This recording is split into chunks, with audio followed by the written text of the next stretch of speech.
Well, so it's a great pleasure to have Aaron back in DGP. I'm not gonna go over all the wonderful things that he did while he was here in Toronto, but I want to mention a bunch of things that he did afterwards. I guess. Well, first of all, he received most recently the SIGGRAPH Significant Researcher Awards, an amazing honor. He was he was an IEEE fellow, an ACM fellow. He got a Stacy Prize just before leaving Toronto. And I guess one thing that I would say is that basically right after he left, kind of his work almost completely switched. So I must say, first of all, that one of the major attractors for Aaron here in Toronto was the weather. So just so that he doesn't miss it too much, he's getting a quick preview of pretty much everything that happens here over the last over a year. Anyway, so after he left, I would say that his work actually almost transformed. From doing mainly work at the intersection of vision, learning, and graphics to studying more perception issues, and I think that's probably his true love. And I guess we'll hear more about that today. Yeah, thanks a lot. Thanks for having me back. See if I can get rid of this here. There you go. All right, great. Yeah, so as Kiros mentioned, this is a talk about human vision and human perception. And really the starting point for a lot of work was about 6 years ago. I started drawing again, which I hadn't been doing for a long time. I taught an iPad, sketching a lot. And I had this experience multiple times where I would go out in the world and sketch a picture like this. At the same time, I also like to take a photo, so I have it for later, for reference or whatever. And I would sometimes compare the photo and the picture afterwards and think, my gut reaction is like, oh, my picture doesn't look like a photograph, so I'm not a very good artist. And I don't believe that intellectually, but it's sort of like the gut response. And then I did the thing where like you look at the picture on the screen and say, well, actually the photo doesn't really capture my experience either. The picture, there's a lot of differences when you really look carefully. If you haven't done this, the picture on the screen is actually like, it feels like the same thing, but then you see all these a lot of differences. And so this led me down the road of thinking about all these things. So when we look at a picture, how do we understand the shape and space in it? How do we think about perspective? And then that turns out to really depend on thinking about how do we understand 3D shape and space in the real world. And a lot of my work has been thinking about how 3D human vision explains 2D or 3D vision in pictures. So particularly, this is about projection. It's in the geometry of projection. So when you have any projection model starts with points in the 3D world, you define the mapping from 3D space to 2D image space. And the high-level goal of this talk is to think about what are the constraints that humans have when looking at pictures about the relationship. And I'll restate that goal in a minute more precisely. So as you know, the real study of projections goes back to the Renaissance and Brunelleschi's invention and Alberti running it down and developing it further. As it began as a set of drawing rules, so in computer graphics vision, we think about it in terms of projection models, but really the initial descriptions were a set of rules. You place on one or more vanishing points, draw straight lines, and it's a technique that helps you draw pictures in ways that look more realistic than if you were just, in certain cases, doing freehand drawing. And in the Renaissance, the artists really had to learn how to use it effectively. This is one of the more earlier uses of linear perspective in a picture, and it kind of looks like billboards in the Matrix. It's not really finely integrated visually. This is one of the more famous examples of kind of the height of perspective in the Renaissance, Raphael's School of Athens, in which we have a set of philosophers. They're still kind of on a tableau like a bunch of billboards, but they feel much more integrated in the scene. And this is often presented as kind of like the height of perspective as an artistic technique. And now, as you know, all of our cameras and mainstream computer graphics models are all using linear perspective projection. You can tell from all the straight lines converging to vanishing points. Yet, throughout art history, from before recorded history, throughout all the time since then, people do draw and depict things in lots of different ways. It's not just linear perspective, from cave paintings to ancient Chinese parallel projection techniques, and then many other things I'm skipping over as we get all the way to modern contemporary art, which depicts space in lots of different ways, and also like panorama mode on the cell phone. There's all these computational photographic techniques that also do lots of very different things as well. So there's more to pictures in this linear perspective the way we're sometimes taught. So just to be a little more precise, I think, I'm sure everyone knows this, but like, the way linear perspective is defined by a center projection in front of an image plane. To project to a point, you draw a line from that point in 3D to the center projection, intersect it with the image plane, and that tells you where that point projects to on the image plane. And the idea, the justification for this is that, in principle, if you projected light by that rule and copied all the reflectances from here to here, then it should be, and if your eye is at the center projection, then it should give you the same impression as if you're looking through a window. That's the idea behind it. Now again, to restate, I want to figure out what are the perceptual constraints on what that projection is. So if it were the case that human vision assumed linear perspective, then any 2D point you see on the image is constrained to be interpreted by some 3D location space that lies on that line. And that would be a constraint that our perception would have to obey. But it could be something else. There could be some other projection rules that human vision assumes when we look at pictures. And so that's the question: what are those assumptions? When I've read, I've gotten into the human vision literature. So much of this literature is written in a way that makes it sound like linear perspective is the right thing, and if people don't, perceive things, according to the linear perspective, then there's some misperception that has to be explained. And yet, almost no one I've talked to, none of the neuroscientists, psychologists I've talked about actually seem to believe this. So I found it very confusing to understand the literature. And there's a few exceptions, papers by Kundrik and Pepperell, that I found really, really inspiring in thinking about this. So in order to motivate the stuff I'll talk about later, I want to just review some of the limitations of linear perspective that will then motivate the stuff that comes later. So probably the most well-known or obvious one is wide distortions that happen in wide-angle linear perspective. So, for example, the objects in the corner of this ultra-wide photo are stretched out. And so the conventional explanation for why what this happens is is because you're not viewing the picture from the center of projection. So, where do you think the center projection is for this picture? It's certainly in front of that magenta cross. Any thoughts? So I certainly would not have been able to answer this question before I started studying it. But for this ultra-wide photo, so you basically just on my cell phone, the center projection is about roughly here where my thumb is. So according to the conventional explanation, if your eye is not here, you're viewing the picture the wrong way. So obviously no one views the picture that way. It's so the conventional model is so far from how you're actually viewing the picture. So just a little bit like wide-angle photography refers to the idea that the field of view from the actual center of projection has a much wider field of view than the field of view from where you're viewing from. Aaron? Yes.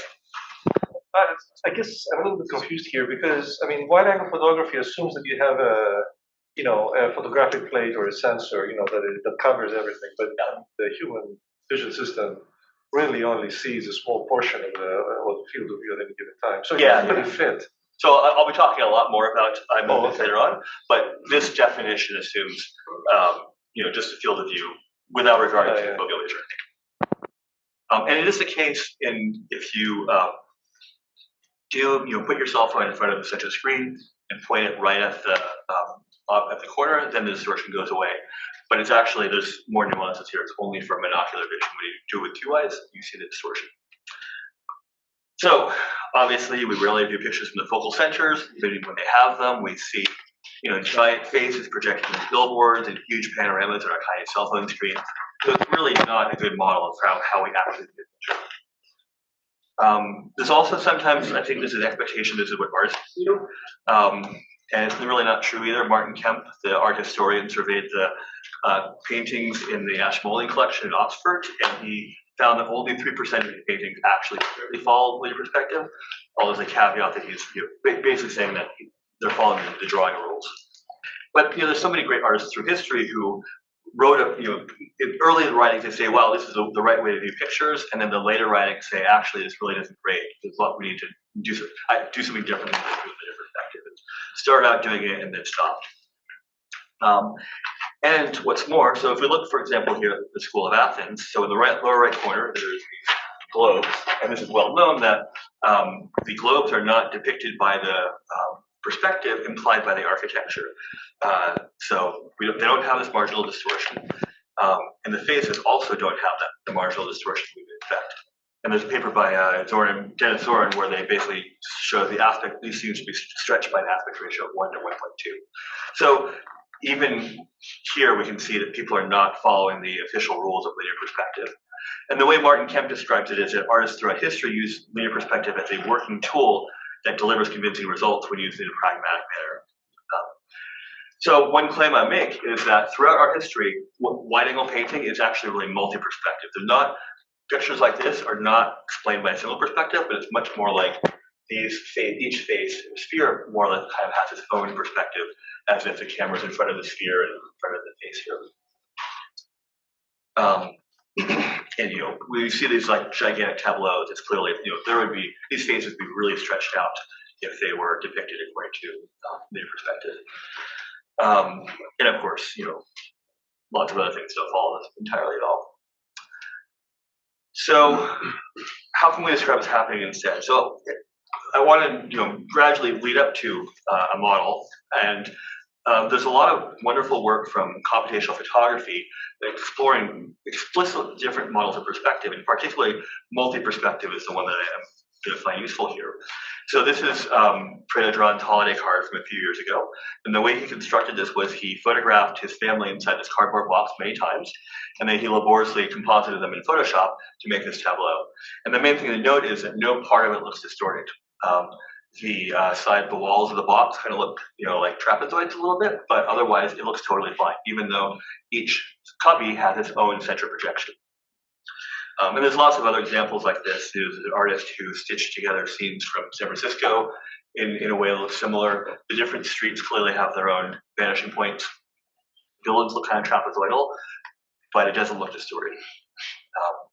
And there's a cigarette paper from Asimo Agarwal and colleagues where they did this automatically, where they, this is a street in Antwerp where they captured lots of photographs and then projected the facades onto planes and then automatically stitched them into a single panorama. There's another paper from Santa Barbara where they do the similar thing in depth, where the this is it's a longer story, but it's basically the nearby objects have one dolly zoom, and then the background, the emission in the background is a different dolly zoom, and it looks like a totally fine photo, even though there's different projections here. And I also enjoy this example from the movie Encanto, where the animator wants to get a particular shot and focus on the subject, and the way he did this in linear perspective system is by manipulating the scene like this. Another work that I find inspiring is the content aware work, in which they take a wide-angle projection and then just solved optimization that warps things in a way so it's a very nonlinear projection. It can still be described as a projection, but no part of it looks distorted in the same way that the super wide-angle one does. And things like this are now in smartphones. So there's a follow-up paper by Yicheng Shi at SIGGRAPH that automates some parts of that. And this is in the Google Pixel. So if you have a Google Pixel like 3 or later, what it does in ultra-wide mode is it does face detections in the corner. And then if it detects a face, it uses this stereographic projection and blends that with the background. So here's Andrew Adams' face, and you can see the string. You put a string in front of the face and this straight line in the background. These all got warped by the compositing that happens. So nonlinear perspective is happening in a lot of phones, it's not actually publicly announced. I mean, Shmuel Peleg was doing this even earlier, right? Which work? Sweet panorama. Yes, yeah. So that was an early version. So it's a little bit. There's one nuance. Yes, I would call that a precursor to with the slit scan type stuff. It's like one projection for every vertical line, and then I think it works a lot better when you have sort of like piecewise separate linear projections rather than because then you get sort of curved shapes, and they're all But yes, that is Steve Seitz' slit scan stuff. Right. So with all of that background, now we can start to try to formulate the first theory I'm going to present here, or hypothesis. And I'm going to present a set of hypotheses that are sort of not cascading, like getting more and more general. So this is the most specific one, which I'm calling shape locality. It's just sort of an observation, really, that when you look at a picture, once you recognize the objects in the picture, the shape that you perceive in that region doesn't depend on the rest of the picture. So, for example, if it were the case that we solve, some camera calibration, infer camera projection parameters, then we would, once we understand that, that would affect our perception of every part of the scene. But if you take part of the picture and cut it out, or change everything around it, the shape you perceive in that part of the picture is unchanged. And so, can you put this somewhere else? So that basically rules out the possibility of any global inverse camera model happening in the brain. We're not solving for camera parameters or stereographic projection or anything. And this is only a statement, by the way, about local shape. So these two gentlemen appear to have the same shape, but within the context of the scene, they have different relationships to the other objects in the scene. So I'm just talking, in most of this talk, just about the local shape we see in a region itself. And I also gave the caveat this is about once you've done recognition. So in this case, if you see this as a person running away or you see a dog running towards you, that will obviously change your perception of what the shape is. So now a little more predictive. When is it that things look distorted? That they look like they are not, they don't look right. And so just one technicality, often just the word distortion means not linear perspective, like optical distortion, and that's not what I'm talking about. I'm talking about when things look wrong. And I think we do have a sense that things, when they do or don't look right, that this doesn't look like, it looks like a distorted basketball. It doesn't look like a way a basketball would look. And so it's like we have some idea looking at the distorted basketball of what the true shape might be, or have some mental representation that can undo that distortion. And obviously that mismatch between the known shape and the depicted shape can be amusing.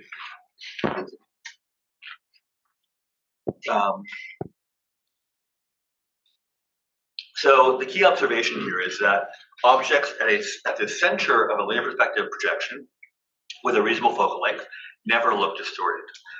And so, only things happen in the margins or extreme focal lengths.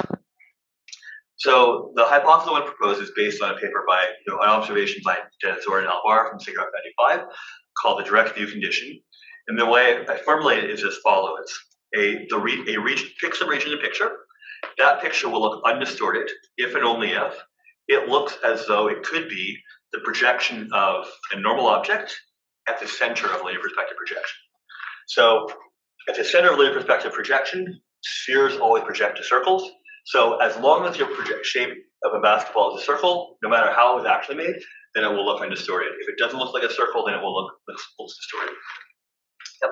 When you say center of linear, do you mean the optical center? Yeah, principal point. Oh, okay.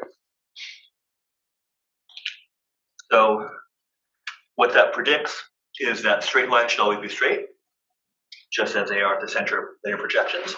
Spheres should always be round, like in Raphael's work, and faces shouldn't look like that. They should be symmetric.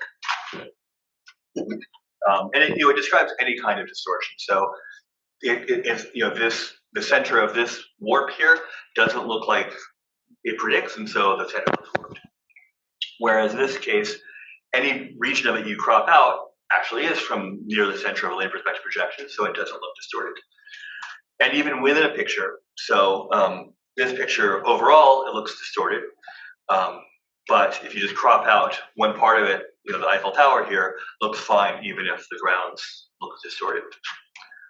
And so you can pick any projection you want. So here's in this parallel projection from the 12th century. If you look at the individuals, they all, you can totally imagine these are linear perspective projections of people locally. This corner here is not something you could have in linear perspective projection, so it looks a little off. It's not a binary thing, of course. It can be a little distorted or a lot distorted. And here, it's a character. You might see it as a caricature. You might see it as a sculpture with a really stretched head, or as distortion, depending on your point of view. So we did one experiment to test this, or sort of depending on how you count two. We generated a wide-angle scene like this, or wide-angle linear perspective projection, as well as another version of the same thing where we replaced the volleyball in the corner with a local linear perspective projection. So it's just, everything's the same except for the projection of this. Now, globally consistent, locally consistent. And we ask participants which one looks more like a volleyball. And of course, everyone says this one does. And we try this with a bunch of different projections. And the results are pretty consistent. With parallel projection, actually, people slightly prefer the parallel one, but the volleyball is basically spherical in both cases, circular projection, so they look pretty similar. And in fact, the degree to which they prefer the local versus global projection is directly related to the degree of stretch. So like the parallel one, pretty circular, so people are probably looking at other cues, whereas the really stretched out one, people definitely say the one on the left looks more like a volleyball. And by the way, feel free to interrupt more questions if you want. We have a paper coming up at CDPR soon, where we're also applying a work similar to the ones I described before, but here we're applying the ideas in general purpose. It's not just for faces or for spheres. So and then in our paper, you might select this object and say, I want this to be one undistorted region, and add a bunch of other annotations, and then it optimizes for this to have its own local linear perspective and be consistent with the rest of the objects. In this case, we make the judgment on the left looks kind of stretched out by the marginal distortion, and we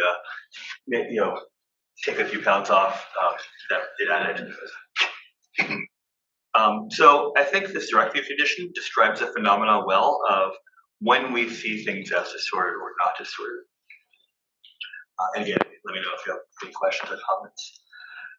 So that's the phenomena. Now the question is, why would that be? Why does human vision work this way? And for that, we need to spend some time looking at 3D vision, because it turns out there's a lot of aspects of how we understand space in the world that are really surprising and not what you would expect. So, for example, when you take a look at this for a few minutes, and just see if the main question is like, is there anything, let's say, not photographic about this? A little, out of the ordinary. I'll give you a moment to check it out.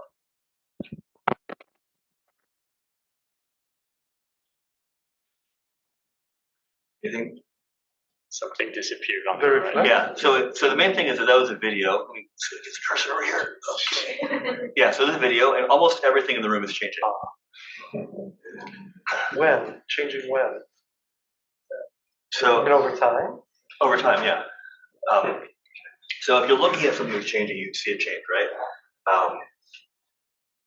So it's like it's hard to like find the moment, but if I scrub through it, you can really see there's a lot going on there. And the key thing is like, okay, we look at that pillow there. When you're looking at something, when it changes, you can see it change. When you're looking away, you don't notice the change. And it's surprising that something did change, because you're still looking at the picture and you didn't notice it changed. But this is like change blindness. I mean, Yes, exactly. plus fixation, plus all sorts of things. Exactly. So that's what I'm getting to.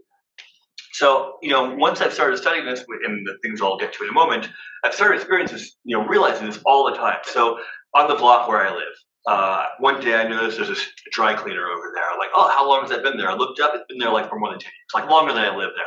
Like I have all this experience of like, you look in a direction you never looked before and notice details you'd never seen. Here's the home screen from my phone, and I noticed, like I was like spending a lot of time looking at different parts of things, and the clock, the second hand on the clock is moving. So you can see this moving. If you have a clock on your home screen, maybe you notice this too. I was like, how long has it been doing that? 13 years. And so, when you look right at it, it's obvious. When you're not looking at the clock, you never know what it is. So this is versions of this are inattentional blindness, change blindness.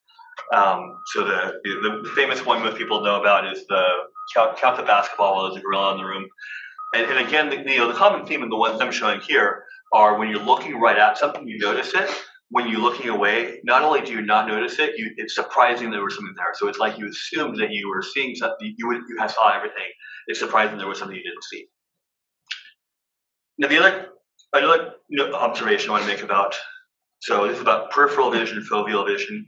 So I think a lot of us know about these things, but maybe don't appreciate just how stark they are. So foveal vision is about 1.7 degrees, So the rule of thumb for that is you hold out your thumb at arm's length, and that's, or 5 fingers, depending on which definition of foveal vision you use.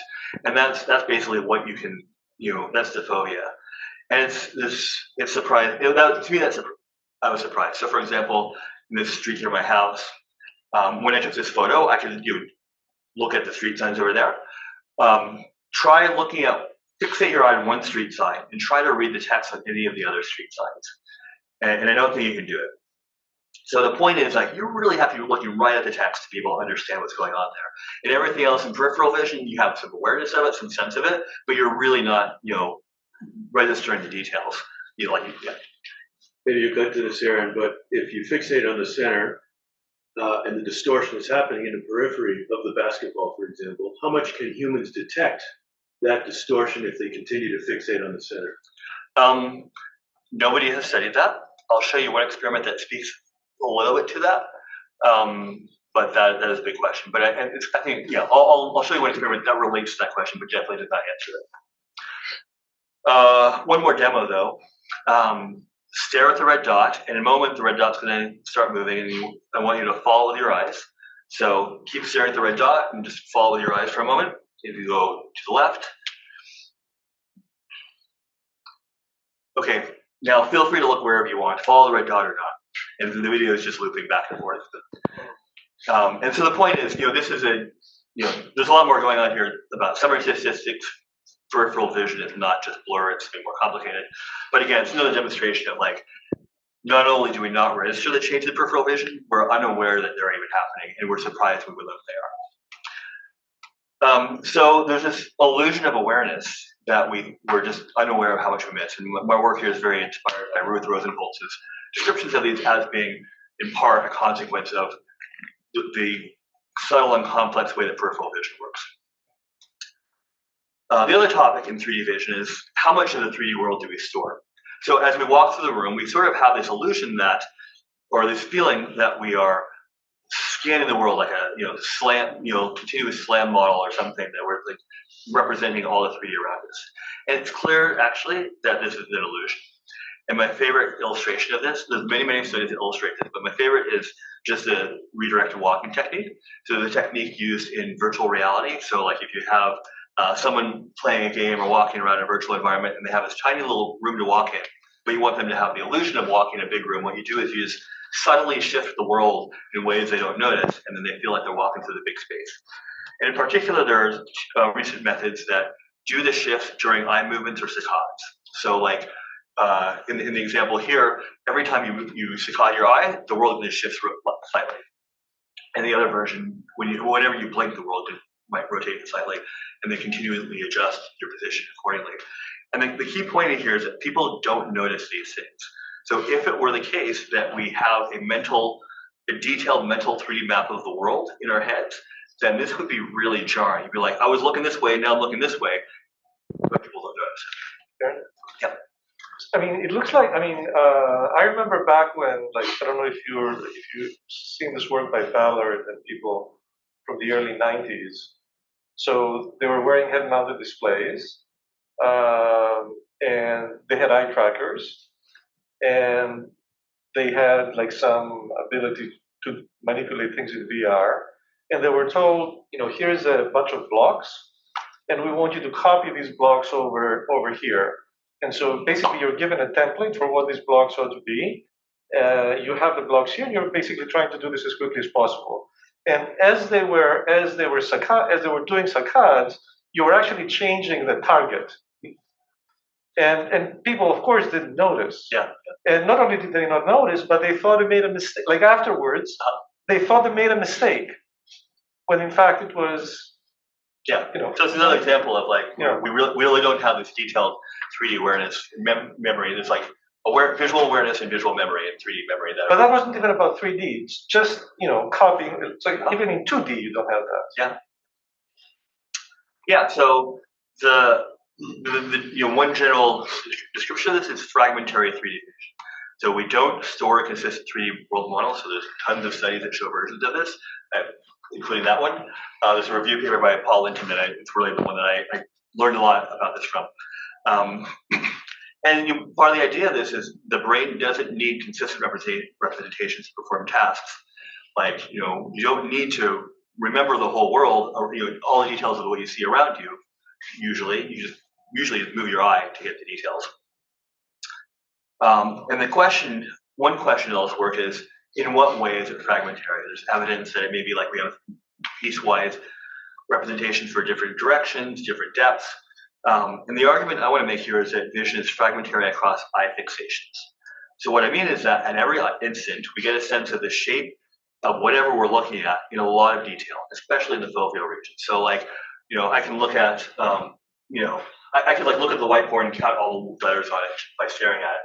Look away though, all of that's lost. So the idea that I'm arguing is that whenever you close your eyes and look away, you discard most of the 3D information you got from that view. It's really like we have a bunch of individual moments of 3D shape awareness, and then over time we're only remembering some abstracted versions. So like you could look at a plant, count all the leaves on it. As soon as you look away, the information's gone. You can no longer count that. Instead, there's some kind of more abstracted visual memory representation. Okay, so with all that background, now we can get back to pictures.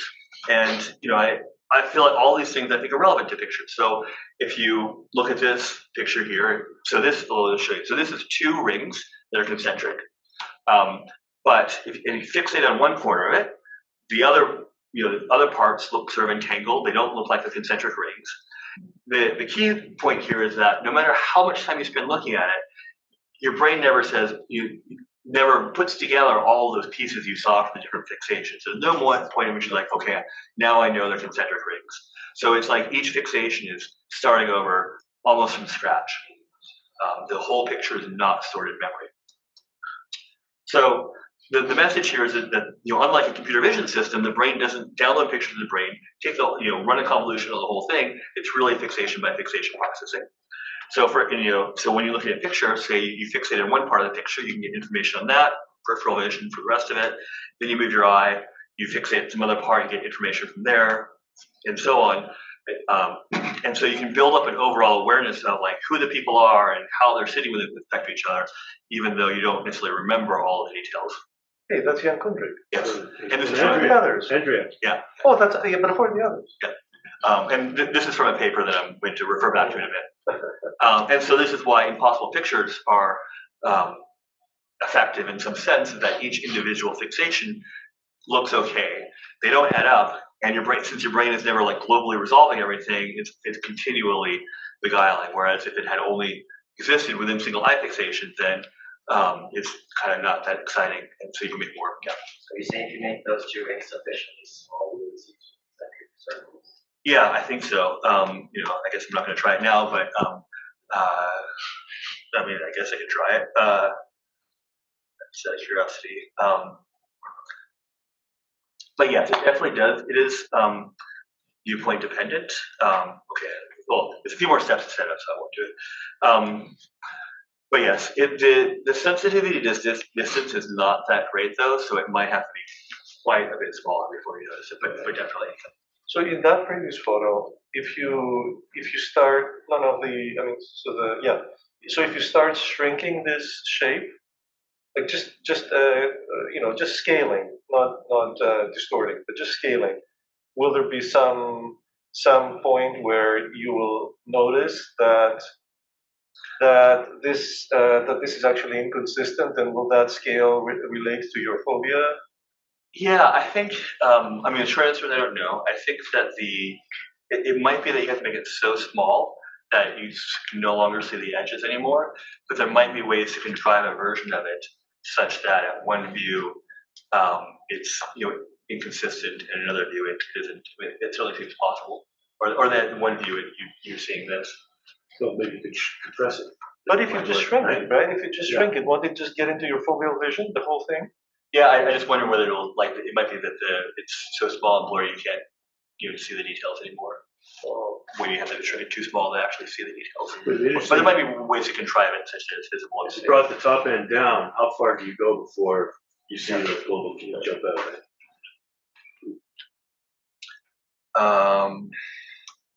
All right, so and this is an experiment that relates to your question. I mean, it doesn't answer your question, but it relates.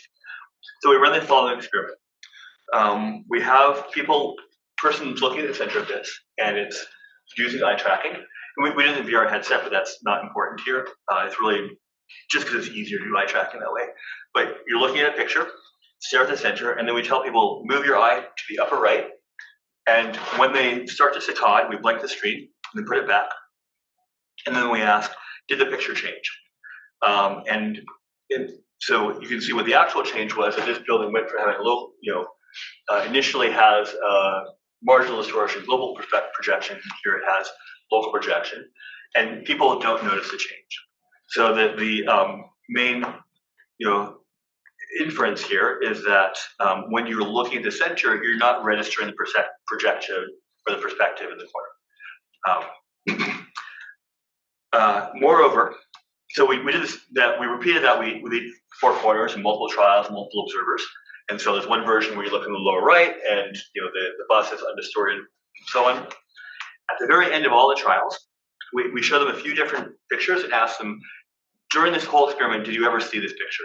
And so the one on the left is an actual picture they did see that I showed you before, and they say they didn't see that because it has distorted things in the corner that they never fixated on, ever. This version, which has undistorted all 4 corners, they never saw this picture, but they say that they did see it. So what this kind of suggests is that picture perception isn't, downloading the whole picture in your brain. It's much more of like a sequence of individual experiences that you put together. You don't put the picture together, you put the experiences together. And so one question people have had is, why is it that pictures can convey such an effective illusion of 3D when they're not consistent with your viewpoint? And my answer to that is actually real-world vision is less than it seems. It's not solving structure for motion or university graphics on the entire picture. It's each of individual fixation separately. Yeah, go ahead. The notion of seeing, like a gas one just sees a picture, that seems like a vague question. Yeah, I don't remember how we worded the question. It might have been that, but I think my assumption is they understood. They understood that, like, did these pixels appear in front of you? But yeah, it's interesting. I mean, before you were talking about 2D, linear perspective, and the argument there was we are not really doing linear perspective to begin with. So given that we're not doing linear perspective, why would you even think that we're doing linear 3D? It could be some distorted 3D.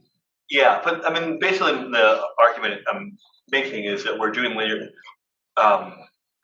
where things don't look distorted if they're locally linear perspective, but not globally linear perspective. So all the conventional theory is around a single center projection for the whole image. And actually, let me get to this.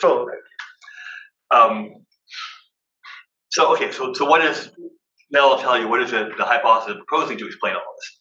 So this is a picture from this inspirational paper by Kundrik et al. I mean, one of many, many inspirational papers by Kundrik, of course. So this is a wide-angle linear perspective projection. How are these people sitting with respect to each other? Are they facing away from each other, towards each other, or parallel? Parallel, right? But that's not what it looks like, right? Like, first you have to think about it to get to that answer. They are actually sitting parallel, and Jan here kind of looks like he's facing to the right. And if you crop him out, that doesn't change anything. So it's a local inference of projection. And so the hypothesis, I want to generalize everything I've talked about, is I'm calling fixation center perspective. And so the idea is, in every eye fixation, you're interpreting the picture that you're looking at in terms of a linear perspective centered on the eye fixation. So when you look at Jan over here in the corner of the picture, you fixate on part of the picture, you mostly register information around the foveal extent of that projection. And then look at Andre over here, same thing. And the projection is interpreted according to a center projection in front of that point.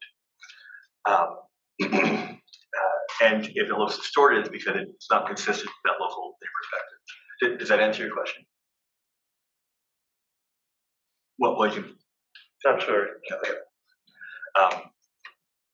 And undo the visual sled. And we did the experiment, but I'll skip over this. It's a little bit tedious. So just to summarize what I've talked about so far and the main hypotheses here, it's all these hypotheses about local regions of an image that are in 3D vision. So our 3D vision of the world is fragmentary across fixations, and most of the information is foveal vision. We don't preserve dense 3D of the world around us in the real world. Within a picture, our perception of shape only depends on the contents of that region once we recognize the object. And moreover, objects within regions look distorted if they're not consistent with a local linear perspective perception, and that's because we interpret regions according to a local linear perspective projection. And I think these hypotheses are very consistent with a extremely broad range of evidence. It's consistent with the functioning of foveal and peripheral vision and the limitations we have in peripheral vision. It's consistent. It explains why linear perspective techniques have been so effective in our history and why they're so widely used in photography, but also when they create distortions of various kinds, and in both in linear perspective projections and in artistic projection techniques. It explains why paintings really that don't look distorted actually are more multi-perspective, as well as the computational projections that work well to avoid distortion, as well as the results of the experiments that I showed. And no other theory has even attempted to explain most of these things that I'm aware of. Okay, so like I mentioned, that's all about local regions, and what, there's a huge open question. I don't really have anything to say, but I'm just, or to answers, just to say it's an open problem. What 3D do we preserve over time, both in the real world, like, if you walk out of this room, what do you know about the contents of the room afterwards? Nobody really knows. There's really been very little study of that. And the same thing in pictures. Certainly, I would say that, you look at this picture and look away, and then I could ask you questions about, you would be able to say or draw pictures to show that there's 4 people in a row, something about their identities, something about what they're wearing, probably, but a lot of it you don't remember.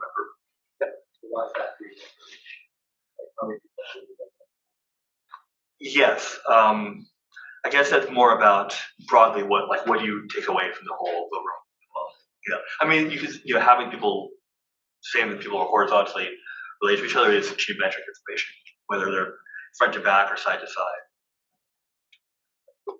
Do you think that the information preserved would be different for, let's say, a blind person or a visually impaired person? I think I would say I don't know. I've seen some studies that show some shared representations. I don't really know. I feel like I've read really some. It seems like a lot of this is broadly consistent with what Kundry was talking about, right? I mean, in the sense that, I remember 2 types of. It depends which of the things he was. Right. So 2 types of experiments I remember. One of them was these, basically what you call like a short field or like near distance. Is it the pictorial relief? Right. Or not pictorial relief. Well, the one where you kind of have this experiment where you just show local regions and you ask people to put the little do this little gauge figure one. Right, and then you kind of integrate that and compare them. Yeah, so the gauge figure stuff is not really about projection or perspective. It's more about it just says you locally infer local slant surface. Right, but then I thought he also had some studies for far field, like asking people how try to compare the sizes or the distances between 2 points in the far field. Yeah, so there's another one blanking on the one of the other fragmentary ideas is that there's one paper tutorial, I'm blanking the name, but it's there's a line drawing of a field and they ask people is this thing more farther away than that? Right. Yeah, and that's and that also speaks to the ambiguity in drawings because a lot of that work is not about photographic representation, but line drawings that have real lack of depth cues. So I thought what he was arguing is that whatever perception exists actually is distorted. There's no metric information for sure, and whether it's some other differential thing or fragmentary, I don't know. But yeah, and he's arguing about different things at different times in his most recent work, and so in fact, in this paper, this 2010 paper, the paper is called Visual Arrays Are Parallel, and in that they're arguing that the thing I'm arguing is like a generalization of what he says. In his paper, he's saying that every single ray is treated as its own, is viewed as frontally. So it's like cast the ray in the scene according to the later perspective, and then it would be treated as orthographic, essentially. So hand-wavy version. In my version, I say actually foveal vision is more than 1 pixel wide, and so it's like each fixation is its own projection. Like, yeah. And he has various other versions, but his that work to me is very inspirational, but he doesn't bring in some of the other stuff into it.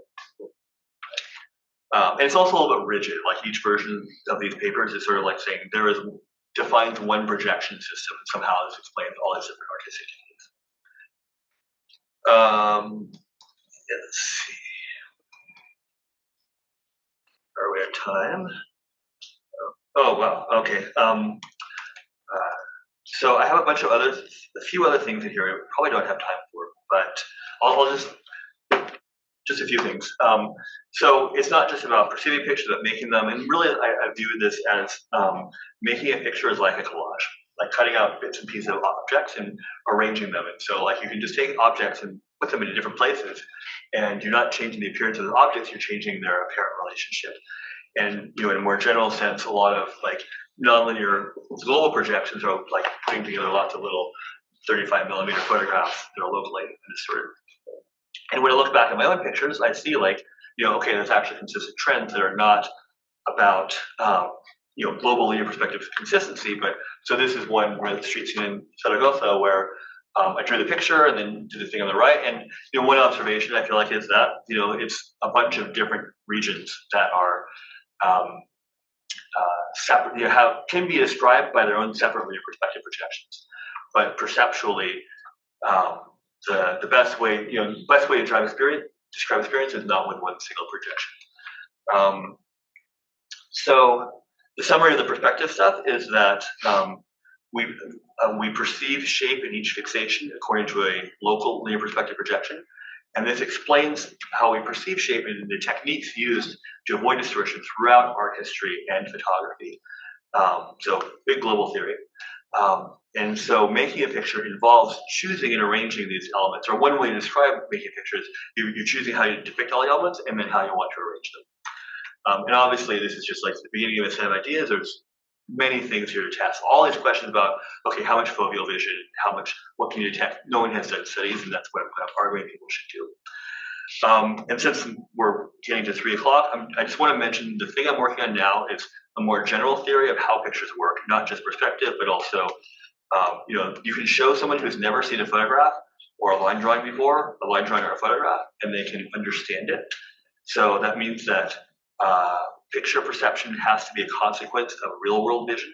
And so I'm building a theory to explain this. I had one paper on explain this for line drawings, and another one we're working on for tone mapping, the fact that this photograph does not contain the actual brightnesses of the actual sun, so it does not burn your eyes the way the conventional theories say that it should. And so that's the other thing we're working on trying to explain. And since we're at 3 o'clock, I'm not going to say any more about that. And this link here is all the papers on perspective that I talked about today. Thank you.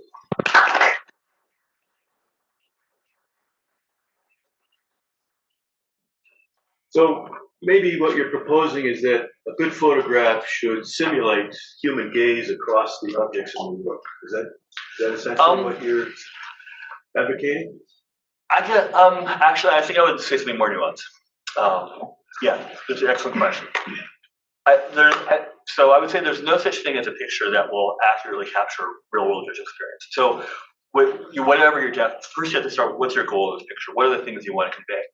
And so if you want to convey, like how I looked looking at the street, then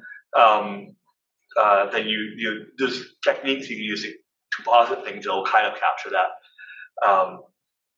But really, the most concrete thing I'm saying is a statement about how shape is perceived in the region, and then that is that explains and provides options for how you would actually make things. For creating a picture, so let's say you have a screen, 2D screen for VR, And given that you know the gaze of where this person is looking at, so is there a canonical nonlinear 3D perspective projection that would be correct? In specifically in VR? Yeah, like let's say you condition on you know where it's at. Yeah, so like I guess there's two ways to answer that, and the answer is yes in both. In a VR headset, you know where the eyes are, you're controlling all of the light that gets to each eye, and you can do it precisely. And yeah, wearing a VR headset is super compelling illusion of reality. There's no picture plane, no distortion. I tried once recording capture video off of my Oculus, I want to say Rift 2. In the Oculus, I get some spherical object in the corner of my eye, I look down at it, and nothing looks distorted. Capture video off the screen, record it on the desktop, it looks totally distorted. The other more general thing is that there's a great paper by Dhanraj Vishwanath that studies when do people see distortion. And basically, the answer is when you can see the picture perspective cues, so the picture cues. So if you just look through a peephole from the center projection at a picture, and so you have basically no visual cues that tell you where the picture surface is, then it looks like a perfect illusion of 3D, just like in a VR headset. And when you can see the picture surface and you have binocular vision with both eyes, then you're no longer viewing as the center projection. You're no longer treating it that way. In the example I showed with put a linear perspective projection onto a large screen, put my eye close to it in the right spot. When I look at it from one eye, I don't see the distortion. When I have both eyes open, I see the distortion. So the binocular vision is also an important part of that. There's a question online from Florian. Go ahead, Florian. Can you hear me? Yeah. Perfect. Thanks for the great talk. So if I understood your argument correctly, we do have shape and a little bit of depth perception in places where we fixate. But I'm wondering what happens in those other places in the 3D world where we don't fixate. What's the quality of 3D perception where we don't fixate? I don't know. I don't know if anyone does or has done those studies. We're clearly we have some information. Like if the studies of image gist by Green and Oliva, maybe Antonio Tralla too, they show you can recognize a street scene in a few milliseconds, and you can answer. You have general information. It's unclear how much you're making that up from context versus getting it from the picture. I don't know. Another big question for study. Great, thank you. Two things. Could you say a bit more about the last part? You were talking about 3D perception. Could you say a few words about that? 3D perception. Like you showed the David. Oh, yeah. So this is a paper I had, my first perception paper, trying to explain why it is that line drawing works, given that we don't see line drawings in the real world. They don't literally look like things you would see. And the key observation, I'm giving the 30-minute talk in 2 slides here, but basically the claim is that all the work on suggested contours shows that you can describe line drawing as approximate shading or abstracted shading. There exists a realistic 3D model that looks roughly the same, or even here. So the fact that you can understand a plausible realistic scene means you can understand these pictures. And the fact that you can understand that means like, well, these two things are almost the same. That explains why you can understand that. That's a very brief version. There's a lot more to say about that. And then the work I'm trying to generalize this for like all pictures, basically, how this same philosophy explains many other things. So the second question I had was specifically about shape. So could you say a little bit more, could you define a little bit more what you mean by shape here? I mean, there is 2D shape, there is distance, there is, local surface. What type of shape are you referring to? I mean, I think of it in terms of 2.5D geometry, like normals and, something about, metric, or not metric, but whatever you see in 3D, you can say about the shape of that chair in its local geometry. The same thing for pictures. Another question. So you showed all these examples where you try to paint, the scene. and clearly you're not painting exactly what you're seeing. But if you I'm not painting the same linear perspective. I'm painting precisely, yeah. But if you were to move to a new viewpoint and do the same, and like paint the same area, do you know like what do you get? I'm just thinking of that Zaragoza photo, for example. Like if you sat on the other side of the street and you did a painting, what would happen at the distance? Would you is that consistent? Like, Well, I think it's all view dependent. It's definitely, and it's like, if I drew the same picture, you sat in the same spot, I might draw a different picture also. So it's not like it's, it's not like it's a deterministic process. And it's definitely, it's very view dependent. And it's like, if you sit in the same spot, part of it's like what you fixate on. Like I tended a lot to that building, and so that building got a lot bigger because I was paying much more attention to that. And like a bunch of other buildings all just disappeared because I wasn't attending to them at all. So like just even where you fixate with it from a single viewpoint will also affect what you produce. but if you're sitting at one spot versus being a moving observer, I assume things are somewhat different, right? The perception of space. Yeah. Like if you're navigating, right? Then you're really like piecing things together. And when you make a picture, you make this thing that has this, feels like a snapshot in time. But if you're making it from moving around, then you're somehow going to be piecing things together. I mean, one thing is like I've tried, like sat in a cafe and you see some people sitting there chatting and trying to draw a sketch of them, but they keep moving around, right? Like so in the end, my drawing might be like, well, it's the arm from one moment, and then the other arm is from the different moment, but there was no one moment where they were like sat in the exact same way that I ended up drawing. So it's all kind of piecing things together. Is there what happens when, let's say you're trying to navigate? How do you fixate? It's not, I assume, when you're static, I assume you're fixating in different places just because you're trying to build like a mental picture of the scene without necessarily a big purpose in mind. But if you're navigating, there's a purpose there, right? You can't fall down, you have to look at objects. So is there some notion that maybe the fixation scheme is different when you're moving and that somehow helps you maintain a consistent representation? Or? I mean, there's lots of studies on task-dependent eye fixation. There's clearly like the eye movements are task-dependent. If even showing a picture, if I tell you the thing I ask you to do with a picture will determine where you move your eyes. So the inconsistency that we have in 3D vision, this might be the answer to your question. The inconsistency is not stuff that is affects tasks. So it's all inconsistencies that you don't notice as long as you're doing normal tasks. It's only if you create these artificial change-minded situations where you try to say, for this task, do this behavior, now we're going to mess with the world without telling you, then you expose inconsistencies in the representations. And it's a kind of subtle thing to wrap one's head around. But when you're navigating, you have to have some consistent representation because otherwise you may fall or not get to where you're going. Or yeah, but you don't have to you don't have to plan. You don't have to know the entire room. Like if I'm going to walk into the other side of the room, I don't have to know what the floor is like at every step. I don't have to plan. Walk across the building. I don't have to plan opening every door and stuff. A lot of things you do on the fly, and so you don't have to store all the information in advance. You only access it when you get to that point. You have to make that particular action. But that led me to the question about a blind person that might need to store more information because you have access. You constantly check the room to reassess what you saw last, and maybe a blind person will need to store more information to get to the other side of the room. Or they might be checking in different ways, like I was just wondering if you have considered like ancient Egyptian art, because they have really wild perception. Egyptian art? Oh yeah, they have really wild perspective.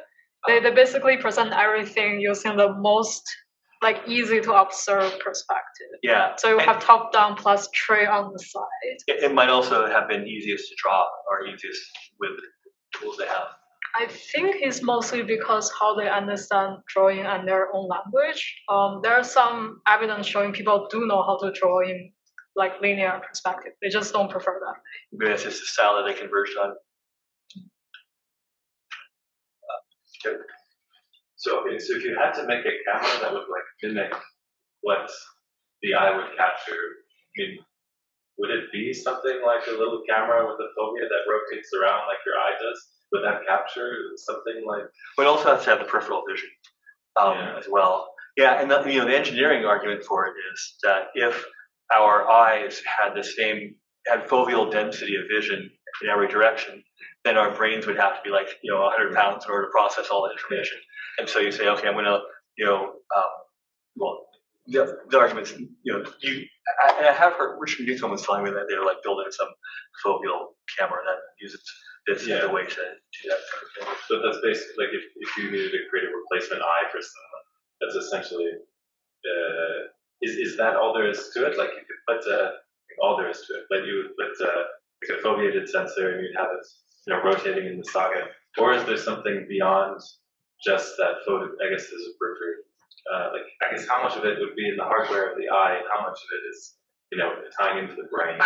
There's a book called Retinal Computation that's like this thick that describes all the computations that the retina does. Right. So like even by the time it gets to the optic nerve, all this crazy stuff has happened. Yeah. So I don't know. I mean, there's all this pooling. There's so like in the peripheral vision, there's like tons of the density of cones is similar to in foveal vision, but things that get averaged a lot in the optic nerve. Oh yeah. So the other thing I was going to say, like, if you wanted to build an eye replacement, there's so when people have degenerative disease where they still have peripheral vision and they don't have foveal vision, then they basically can't function with the eye. But if they have foveal vision but peripheral vision is degraded, then they can still see. Like I think Alyosha Adverse actually something like this, where like his fovea is fine, and so he has to like look around a lot because he doesn't have the peripheral information. Yeah, I guess just follow up is I've seen some examples of people like achieving vision through other means, right? Like electrodes on their tongue, or like even these devices that like thump them on their chest or their body, and I guess that's not doing anything in perspective either. That's more like 1 pixel. Yeah. A quick follow-up to that, would it be the case that a curved display would make a more appealing presentation of your framework? I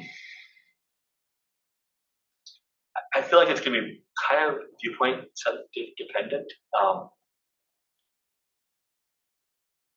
I'm not sure. I mean, they're like large curved displays that look quite nice. I think.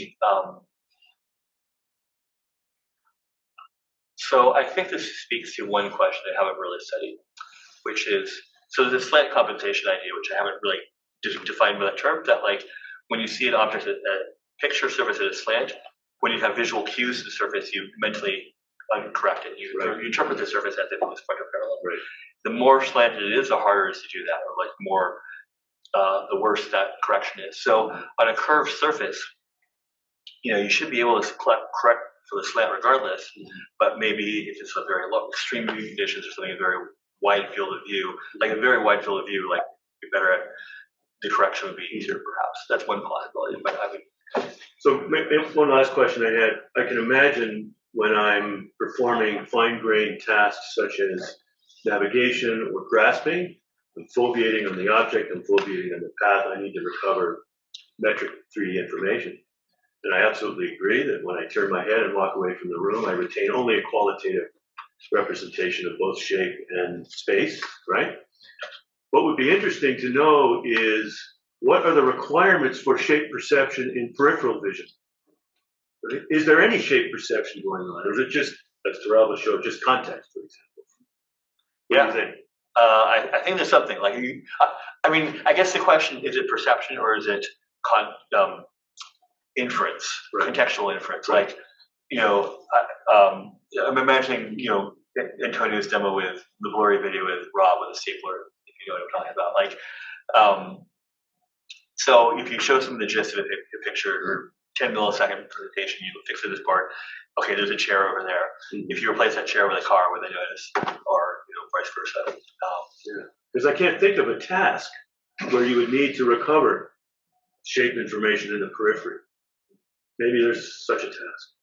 I mean, I think it's good for, the reason to have peripheral vision is to have some global awareness. Yes. Like if there's a tiger running at you or a bus coming at you, you want that information fast. And you want to know where to search. So like if you're looking for your keys are red and so they pop out. So attention, right? So something moving quickly in the periphery is going to draw your attention, but how much shape do you need to actually perceive while it's still in the periphery, right? Yeah. So, I mean, my gut feeling is you have information. We're getting a lot of information periphery. I don't know, I can do a gauge figure test in the periphery, but I can answer some type of question. And the cognitive or the perceptive, I mean, There are microcurrents cases you move your eye, right? Right. Which would suggest that there's something there because if it's from the motion of the eye that induces a small parallax, the Right. periphery must be factored in. There, I think there must be some, because Yeah. even if you think about all the fixations that you would do as you're navigating, it's probably not enough to build like a complete description. So you must get some of that information from the periphery. Plus, there is going back to blind people. There is, I think that there are some people who use almost like cues, like sound cues. for location. Like bad vision type thing, for navigating, and that means that you're maintaining some representation. Plus, some people are good at being able to find their way around, spaces, and others are not as good. So maybe it's not maybe that part is not the same for everyone, but there should be You're some. like boxing or martial arts, you're actually not fixating on someone's hands. You're just waiting for them to True. close it, Right. Yeah, It's gonna exactly. come fast from somewhere anyways. Yeah, exactly. Yeah, makes sense. Right. Can these things be learned? Like if you gave me if someone was like trained could you train someone to pick up on these visual changes, like in the videos that you showed where we didn't see the changes? Or is it the reason we don't notice just because we don't have these things, we don't see these frequently? Or is it something more than that? I believe that in those cases, it is the information, by the time you're cognitively processing it, the information has already been thrown away. So there's, this is a highly debated. I'm totally sold by Ruth Rosenholz's approach to this, so I'm very much following her philosophy, but other people would say different things. But so the idea of this work is, I have a crowding demo handy. Are you familiar with the phenomenon of visual crowding? So the basic idea is, the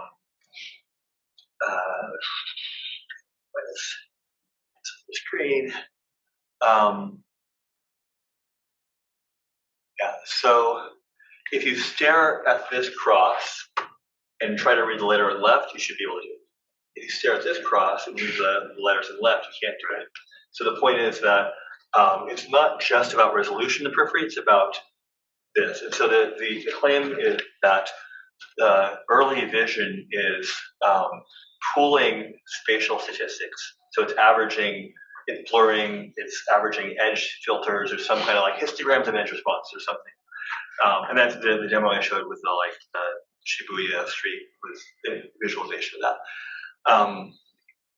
So that pooling happens very early on. That's basically like there's this colossal mountain of information coming in the retinas. That's how things summarize before you start actually cognitively processing it. So you can't train your peripheral vision to be better or sharper or something. I mean, is an argument for why you might not be able to. Yeah.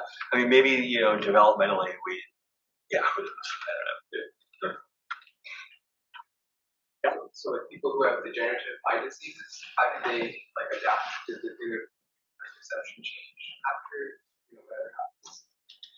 I don't know. I mean, you can definitely learn higher level adaptation like this. Just that you put on the prisms in your eyes so that the whole world is upside down, and you're like just fumbling all around for a few days, and then after a few days, like, I can move around fine.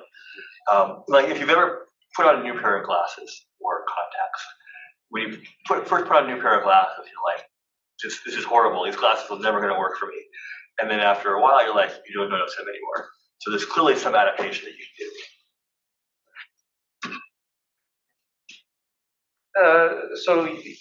So far, I guess the work has been primarily explanatory, and I'm wondering, do you see any path towards being able to, have predictive power? Let's say you can create a new type of experiment that you can predict its outcomes. Yes. So, I mean, all these hypotheses are predictive. They say, given a picture, I can, if we do more experiments to like refine, I don't have the parameters, but I believe I can roughly predict, given part of a picture, will it be perceived as distorted. I can predict, again, if we were to like do more studies to get the parameters, what is the perceived shape in a region? Those would be the main studies. And then the third thing, which I already showed, was the reason I kind of started in the first place a little bit is I want to make pictures that we can create algorithms that can optimize these things that will have our goals of arranging things in space and not being distorted. But what about space perception? There's something. Yeah, like that's it's so, I feel like it's so early days. Like when I read the literature on 3D space perception vision, it's so like people there's a community of people who have like argued the fragmentary thing, but what is the perception? There aren't models for it. I feel like it should be possible. Interesting. All of these deep learning systems are trained on images that have these unrealistic distortions in terms of human vision. It would be interesting if you could identify or pinpoint places where these modern systems fail precisely because they're being trained on distorted images. I guess where they differ from human vision. Yeah, and so I mean, most of these systems are actually they're trained on some mixture of artworks and photographs, so they have seen nonlinear perspectives. Mm-hmm. There's a paper by I want to say Anand Batad and David Forsyth where the way that the paper is written is like these diffusion models produce pictures that don't have correct linear perspective. We add loss terms to fix it, so that all the lines converge to vanishing points. So even I forget which model they're working with, but they're saying that whichever diffusion model they're working with doesn't actually get things globally right by linear perspective. I don't know if that is their data set or just the model doesn't care. So, I mean, these days in vision, the world is tokens and attention, things like that. That also applies to language. I mean, do you see any way to kind of explain these fragments in a manner that might be consistent with some, I don't know, transformer-like architecture or something that is some transformer-like architecture that. I don't know, like what if transformers have anything to do with what happens in the brain. And I certainly don't think that the concept of attention in transformers has much to do with human perception.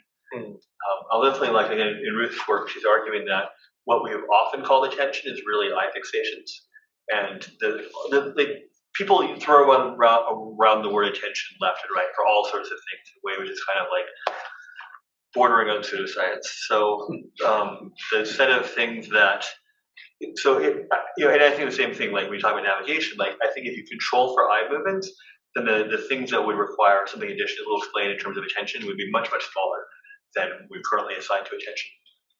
And there's a notion of overt attention, which means eye movement, but we just call it eye fixations. So I wanted to ask you about this kind of riddle that you did in your final slide with the philosopher's painting by Raphael, and you have, I think, Socrates or Plato is holding up the basketball that looks like a real basketball, and Aristotle's pointing at the distorted basketball, if I remember correctly, which one is which, and that. It made me think, so I assume you put it that way. I was trying to think, why had you done it that way? The basketball that looks realistic is the ideal version, right?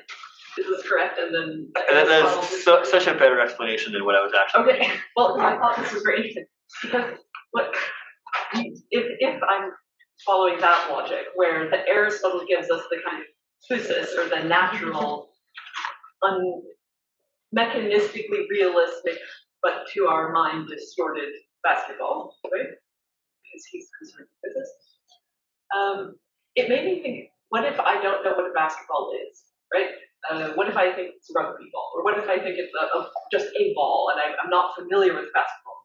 I wouldn't know which one was distorted. And you didn't talk about object recognition and memory in the talk.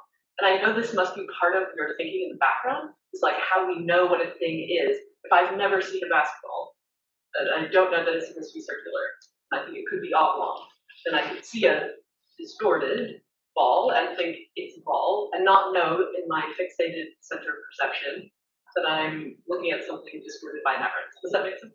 So I'm wondering how much our familiarity with objects plays into this fixation-centered perspective that you've been talking about. How much does time play?